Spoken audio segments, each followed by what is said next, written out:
Good morning aspirants, welcome to Daily Current Affairs Analysis by Shankar IAS Academy. Today's date is 15th July 2025. These are the topics for today's discussion. Nipah virus, landslides in New Zealand, Jarawa tribes in Andaman, air accidents investigation branch which investigate the recent Ahmedabad air crash. The tuberculosis, a recent initiative in Tamil Nadu has reduced the TB death cases drastically. Then Global Gender Gap report which is released by World Economic Forum, an analysis of this report, and inequality in India based on the recent report published by World Bank. So these are the 7 important topics we are going to discuss today in this video. Now let us get into the discussion. Look at this article. A 50-year-old man from Palakkad in Kerala have died of Nipah virus on July 12. So this has triggered health alerts in Kerala. This is the 6th Nipah case within this year in Kerala, and the health authorities have begun contact tracing and surveillance. So in this context, let us revise about the Nipah virus and the basics about it. The Nipah virus is a highly contagious and zoonotic virus. It is caused by Nipah virus which belongs to Paramyxoviridae family.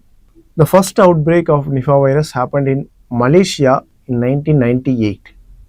So it happened in a village named Nipah village, and that is why it is named Nipah virus. The reservoir of this virus were fruit bats. So they are also known as the flying foxes. So these fruit bats are the natural carriers of this Nipah virus. Regarding transmission, from animal to human transmission happens with the infected bats or pigs or animal fluids when contaminated with the fruit or the things which humans eat. So there is a animal to human transition. So this is why it is a zoonotic disease, and there is also human to human transmission. So this is through the respiratory droplets or close contact with the infected individuals. So there is also human to human transmission.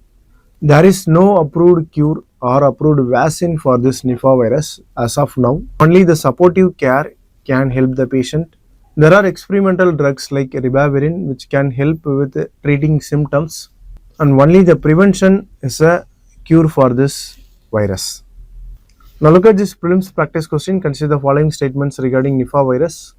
It is a highly contagious and deadly zoonotic virus. It can be spread through respiratory droplets and bodily fluids.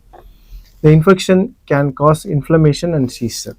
So all the 3 statements are correct. Correct answer is option D. With this, let us move on to the next news article. Now look at this article. Heavy rains have triggered flooding and landslides in New Zealand. So this article talks about the recent landslides in New Zealand, and we are going to discuss about the basics of landslides in terms of geography subject. Now let us get into the discussion. Now what is a landslide? See, it is a downward movement of rocks or debris on the slope due to gravity. So this can be triggered by heavy rainfall, earthquake or human activities. So there are both natural causes and man-made causes for landslide. So we can use this simple definition for writing the main answer in the intro part of the main answer. So landslide is basically the downward movement of rock or debris influenced by gravity and triggered by the rainfall, earthquake or human activities. So we have to write a simple definition like this in the intro part of the main answer for landslide question. Now let us see the causes of landslide. See, the intense rainfall or cloudburst can trigger landslides. Earthquake and seismic activity can also lead to landslides. Then deforestation, unplanned construction, these are the human activities which can also trigger landslides. Apart from the natural causes, human activities can also lead to landslides. So deforestation basically removes the vegetation cover from the slope of the mountains. So when there is a loss of vegetation cover on the slope becomes vulnerable to the rainfall and the landslides will happen. Then weathering and soil erosion and overloading of slopes by infrastructure, which is basically the unplanned construction. So these deforestation and unplanned construction in Western Ghats have led to much landslides in recent times. So this is about the causes of landslides.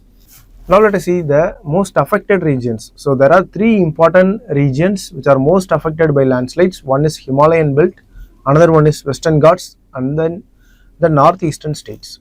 So Himalayan belt, that is Uttarakhand, Himachal Pradesh and Sikkim, and northeastern states, and then Western Ghats which is Kerala and Nilgiris.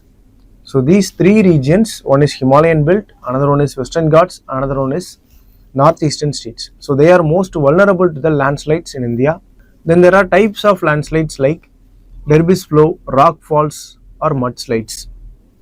Now let us see the institutional framework in India regarding the landslides. The National Disaster Management Authority oversees, manages the landslides.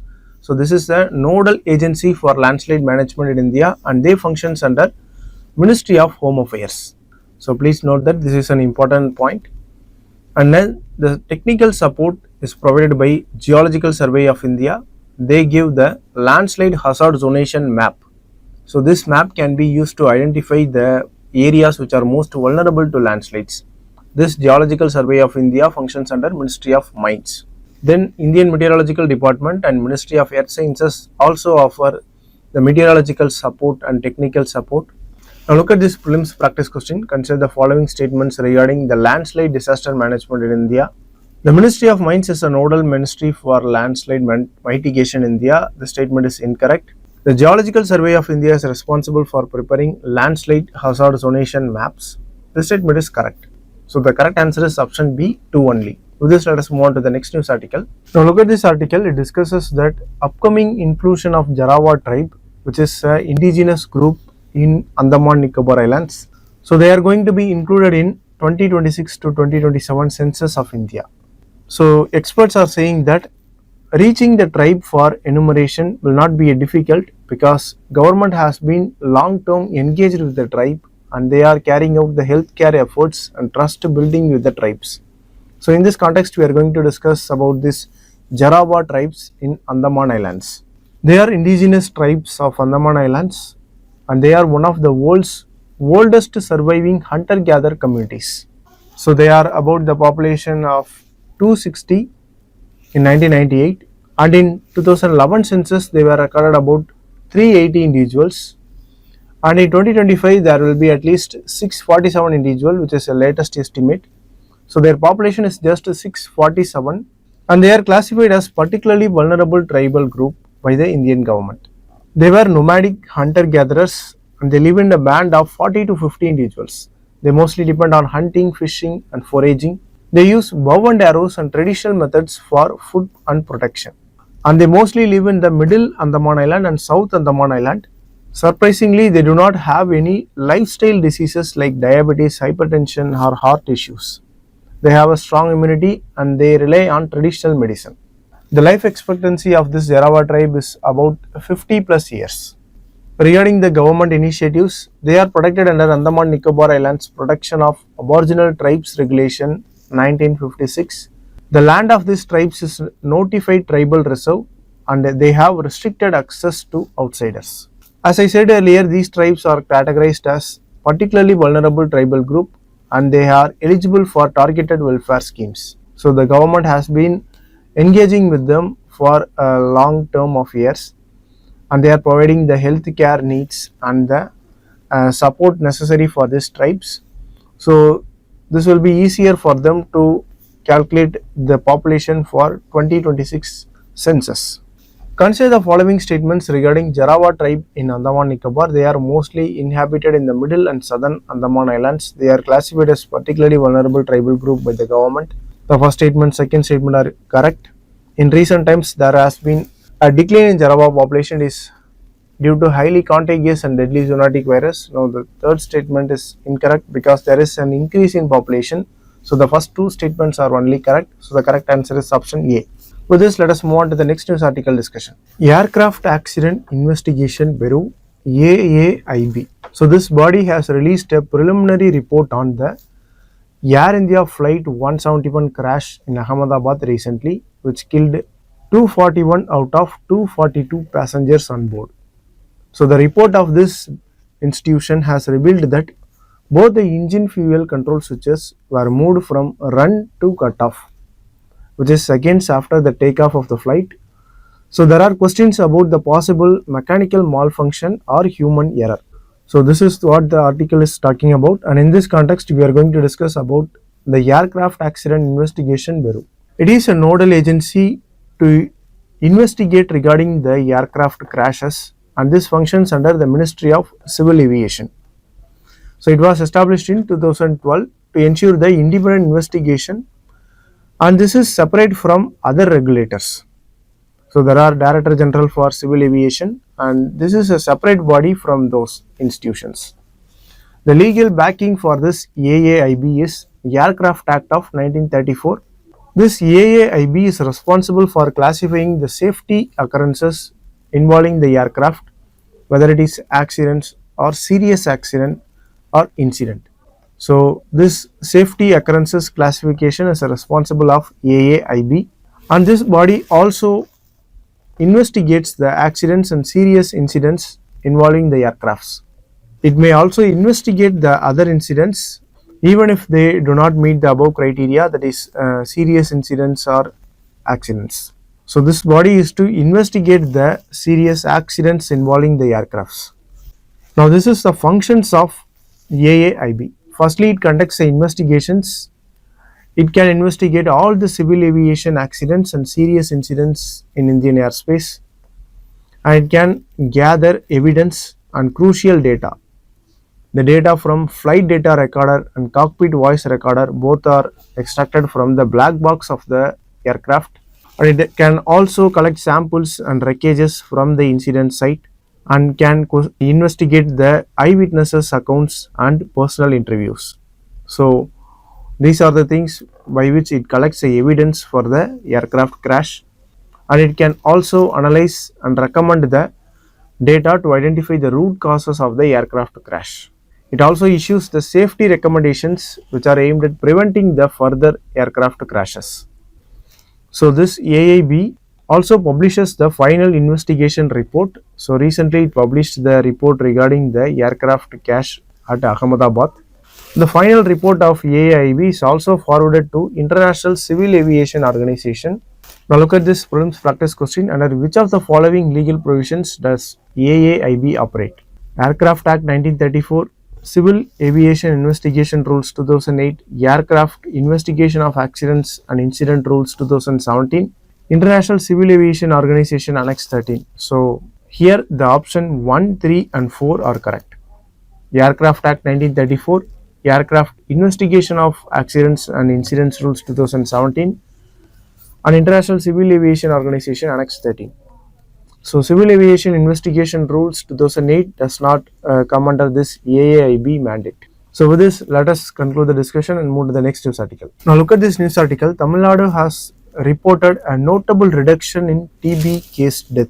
This is due to the initiative of Tamil Nadu government scheme called Kasanoi Irappilla Thittam, which translates to TB Death Free Initiative, and this scheme was launched in 2022, and as a result of the scheme there was a notable reduction in the death of TB cases in Tamil Nadu. So India is seeking to eliminate the tuberculosis by 2025, and India is implementing the National Tuberculosis Elimination Program, and this a success of Tamil Nadu in reducing the TB death cases is an important thing to note here. So in this context, we are going to discuss about this Tamil Nadu efforts in reducing the TB death and in general about India TB cases. Now this TB death free elimination program of Tamil Nadu has resulted in drastic reduction of death in severe TB cases. Dharmaburi district in Tamil Nadu has reported a reduction from 12.5% to 7.8%. The death rate has dropped in this district. So this is a top performing district in Tamil Nadu, and around 2/3 of districts in Tamil Nadu have reported a 20 to 30% reduction in total death as of 2024. So there was a large reduction in the death of TB cases in Tamil Nadu. So this is a simplified triage tool which is used by the health workers to monitor or to identify the severely ill TB patients. So the health workers uses 5 key parameters. One is BMI, which reports the undernutrition, then swelling in legs, then respiratory rate, then oxygen saturation, and then ability to stand without support. So these 5 indicators are used by the health workers in Tamil Nadu to identify the severely ill TB patients. So once the severely ill TB patients are identified through this method, they are taken to the hospital and the hospitalization was provided for them. So the care was provided to reduce the death of these severely ill TB patients. So this is how the Tamil Nadu government scheme is working. There is also integration of technology into this Tamil Nadu government scheme. Severe TB web app. This predicts the risk of death based on the triage input. Also look at this data. India accounts for 26% of global TB cases, and there is about 3.15 lakh death. That is 29% of global TB death in India alone. And this TN model shows a scalable potential for nationwide replication. So this success of this TN government's initiative can be extended for other states also. So this is all about this news article discussion. This is an MCQ regarding this topic. Which of the following statements regarding tuberculosis are correct? TB is caused by virus that primarily affects the lungs. TB is an airborne disease and can spread through cough and sneezing. Bacillus calmette-guerin vaccine. So BCG vaccine provides protection against TB. India's National Tuberculosis Elimination Program aims to eliminate TB by 2030 in line with WHO's global target. So which of the statements given above are correct? Now look at the first statement. TB is caused by a bacterium and not by virus. So we have to note the which of the important diseases and whether they are caused by virus or bacteria or fungi or any parasite. So we have to note these important details. So TB is caused by bacterium tuberculosis, so it is not by virus, but it primarily affects lungs and also other organs. So the statement 1 is incorrect. Statement 2 is correct. It is an airborne disease and spread through cough and sneezing. Statement 3 is also correct. This BCG vaccine provides some kind of protection against TB, but it does not eliminate TB completely. So statement 2 and 3 are correct. Statement 4 is incorrect because our TB elimination program, National Tuberculosis Elimination Program, has set a target of 2025 for the elimination of TB, not 2030. So the fourth statement is incorrect. So only two statements, that is 2 and 3 are correct. So the correct answer is option B, 2 and 3 only. With this, let us move on to the next news article discussion. Now look at this article. This talks about the Global Gender Gap Report of 2025. So this report was released by World Economic Forum, and this article is talking about this Global Gender Gap Report. India ranks out of 131 out of this 148 countries. So this is a greater gender gap inequality, and we are going to discuss about the reason and the way forward for this gender gap inequality. This World Economic Forum's Gender Gap Inequality Report or Gender Gap Report measures the gender equality in 4 key dimensions. One is economic participation and opportunity, next is educational attainment, next is health and survival, next political empowerment. So these are the 4 indicators which are used by this gender gap report. Now let us see the key findings of this 2025 gender gap report. India is ranked at 131 out of 148 countries. So this reflects a large persisting gender disparity in India. Now regarding each indicator's performance, the economic participation and opportunity score improved to 40.7% and income parity improved from 28.6% to 29.9%. So there was improvement in economic participation and opportunity sector. Next, about the educational attainment, there was about 97.1 parity. Regarding the health and survival, there was improved sex ratio at birth and increased female life expectancy. So the health and survival dimension has also seen a positive improvement. The political empowerment has declined by 0.6%. Women in parliament, the number dropped from 14.7% to 13.8%. Also, the women ministers also fell from 6.5% to 5.6%. So in terms of political empowerment dimension, there is a huge decline. Regarding the South Asia's performance, if you look at Bhutan, they are ranked above us at 119th rank, and Nepal is also ranked above us, 125th rank, and Sri Lanka 130th rank. India is at 131 rank.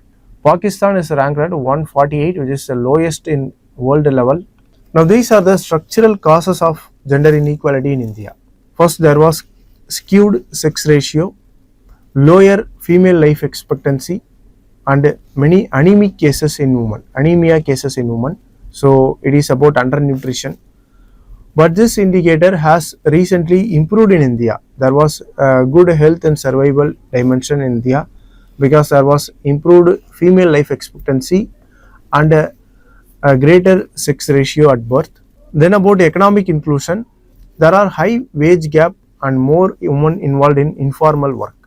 Then about the invisible labor, there is 7 times more unpaid care work done by women which are unaccounted in national accounts. And about the low female presence in leadership and judiciary and policy, so underrepresentation in political institution. So these are the important structural causes of gender inequality. And this is a mains practice question regarding this topic. Interested aspirants can use it. Now look at this article. Recently, World Bank has released a report which claims that inequality in India has declined. So the report says that there is a fall of Gini coefficient of consumption from 0.288 in 2012 to 0.255 in 2023. So in the span of some about 10 years, there is a fall in Gini coefficient of consumption. So basically this World Bank report claims that inequality in India has declined in this past 10 years. So the report also claims that India is among the most equal countries globally in terms of consumption inequality. So this report was hailed by our government as a validation of our economic policies.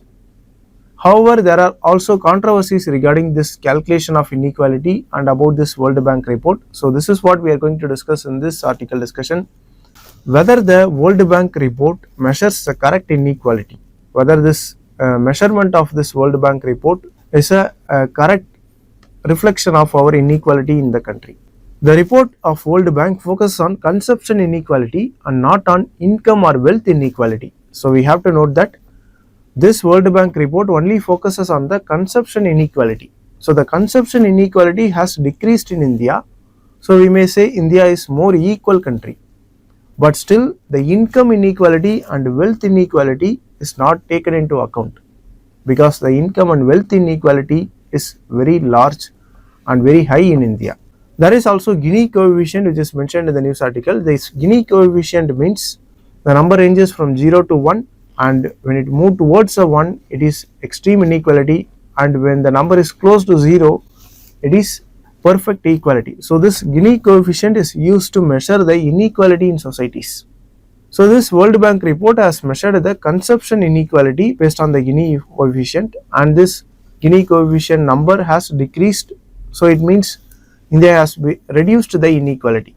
Now this method of measuring the consumption inequality has some limitations. So this survey underrepresents the high income households.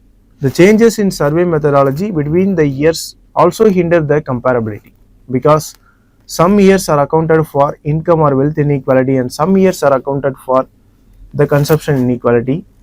Also the consumption inequality offers a distorted view because it does not reflect on the savings or the asset accumulation.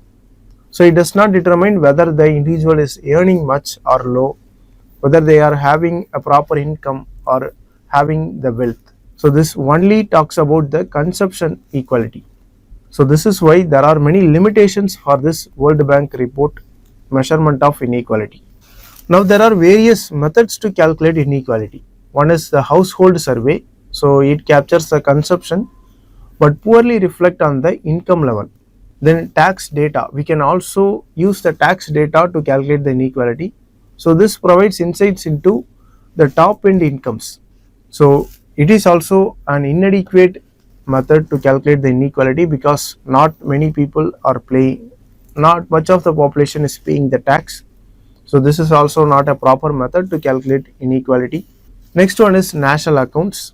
So next one is the Forbes billionaire list and rich list. So they can supplement the gaps in administrative data assets. Next one is integrated data approach. So this combines multiple sources to estimate the true levels of inequality. So these are some of the methods which are used to calculate the inequality. So there are many challenges in measuring inequality. One of them is lack of reliable data on the ultra rich segments. Also, informal economy hides substantial income data, so we do not know how much income the informal economy is creating, and the tax evasion and the lack of wealth registers also a challenge for measuring inequality because we do not know how much the people are hiding their income and how much tax evasion is happening. So we cannot arrive at a correct measure of the income, and we cannot measure the inequality status. Also, incompatibility between the data sets also poses a challenge in measuring inequality. So these are the challenges in measuring inequality in India. So look at this important data.